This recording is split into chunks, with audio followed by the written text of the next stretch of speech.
Mi amigo Santiago, 3 primas de él y yo, veníamos felices de la boda de una amiga muy querida de todos nosotros. Era de madrugada cuando atravesamos la parte más oscura y solitaria de la ciudad, una zona alejada y peligrosa que prometía la peor suerte a quienes tenían la desventura de pasar por ahí. Al pasar por una de sus olvidadas y descuidadas calles, sucedió lo que nunca debió sucedernos. El alternador del vehículo falló y comenzó a dejarnos sin energía. A pesar de los continuos recordatorios preocupados de mi papá, nunca lo hice revisar y ahí estaban las consecuencias.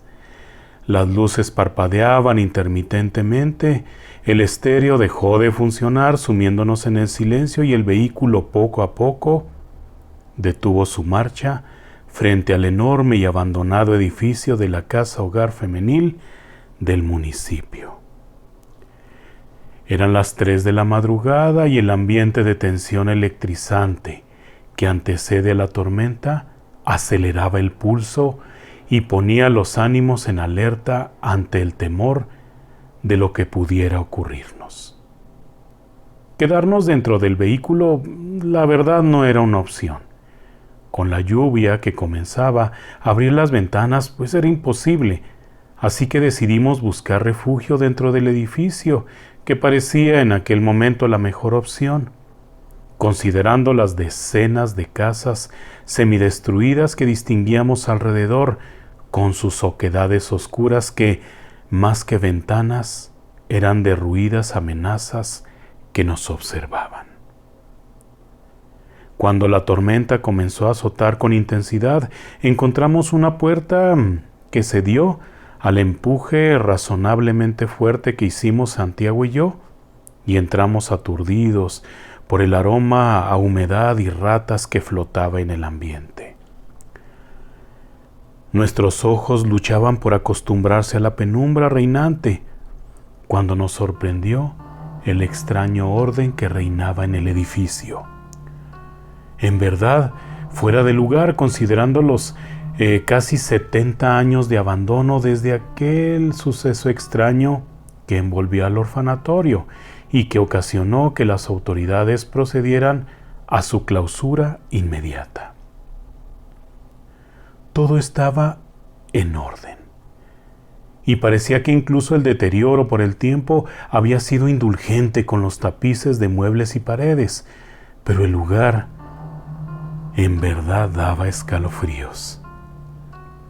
Por todas las paredes colgaban decenas, centenares o tal vez miles de dibujos hechos por niños, clavados con pequeñas tachuelas como trofeos o recuerdos inmortalizados con carbón o crayones de cera. Ilustraciones que por sí mismas revelaban ternura y terror en dosis similares. Proyecciones oníricas o subconscientes de sus autores que después de observarlos por un tiempo se transformaban en algo inquietante con sus cuerpos deformes y sus caritas grotescamente sonrientes. A medida que nos sumergíamos en aquel ambiente, más lejana parecía la realidad. Vagábamos con un morbo enfermizo alimentado por la curiosidad, contemplando expectantes todo lo que nos rodeaba, y ese interminable sonido de patitas de rata por el piso y las paredes que nos hacía gritar con ruidosas carcajadas a todos. Después de un rato de vagar, encontramos los dormitorios, que no era otra cosa que galerías compuestas por juegos de literas situados a cada lado de un pasillo central. Dejamos a las muchachas en la primera galería, mientras buscábamos algo con que alumbrarnos y leña para el calentón del lugar, ya que la temperatura había descendido curiosamente hasta hacernos casi temblar. Y obviamente no podíamos pasar la noche con ese clima y en esas circunstancias. Mientras caminábamos por aquellos laberintos, sentía con mayor intensidad una ansiedad molesta que me hacía cuestionar la decisión de separarnos y dejarlas solas a merced de lo que pudiera acechar en aquel lugar y esas persistentes pisadas que inundaban el lugar y que, en momentos, sonaban como pequeñas charlas, veladas y susurrantes. ¿Qué fue eso?, preguntó Santiago mientras escuchábamos lo que parecían pequeñas risas burlonas que venían de una habitación contigua. Risitas agudas que confundimos con la voz de las muchachas mientras nos acechaban para asustarnos, y corrimos divertidos hacia donde se escuchó y encontramos un salón con un gran escritorio, varios sillones y una foto panorámica de las antiguas huéspedes de la institución. Y junto a ella, junto a esta fotografía, muchas decenas de dibujos representando a cada una de las huéspedes, con un semblante que parecía de miedo y señalando con una de sus manitas ilustradas hacia el patio central del edificio, con brazos deformes y deditos alargados. Y sentimos miedo. En verdad sentimos mucho miedo. Tomamos de junto al calentón de la oficina algunos maderos y encontramos fósforos, varias velas y un quinqué de aceite que, curiosamente, pudimos encender con facilidad, considerando la antigüedad de su contenido. Tratamos de hacer todo rápido a pesar de que nuestras manos temblaban y aquel infernal ruido de patitas y murmullos que nos rodeaba, y entonces, al invadir la luz aquel lugar, nos quedamos pasmados de ver lo que nos rodeaba. El sonido cesó de forma repentina y los dibujos parecían haber cambiado. Verdaderamente eran diferentes, cambiaron en un instante. Lo que expresaban ahora con los brazos propios del dibujo infantil era terror, el más puro y absoluto sentimiento de terror, y apuntaban con más vehemencia hacia el patio. Por instinto nos asomamos por la ventana, y Santiago estuvo a punto de caer, y yo de perder mis lentes ante el rápido movimiento que hice, y la corbata se atoró en las astillas de la ventana al tratar de apartarme rápido de ahí, ante el espectáculo que vimos desde adentro. Justo en el centro de la gran extensión del patio estaba un cuarto de ladrillo y concreto sin ventanas, con un gran letrero donde se podía leer juguetería, con letras deslucidas por el tiempo. Y el piso, todo el piso parecía tener vida propia y desplazarse.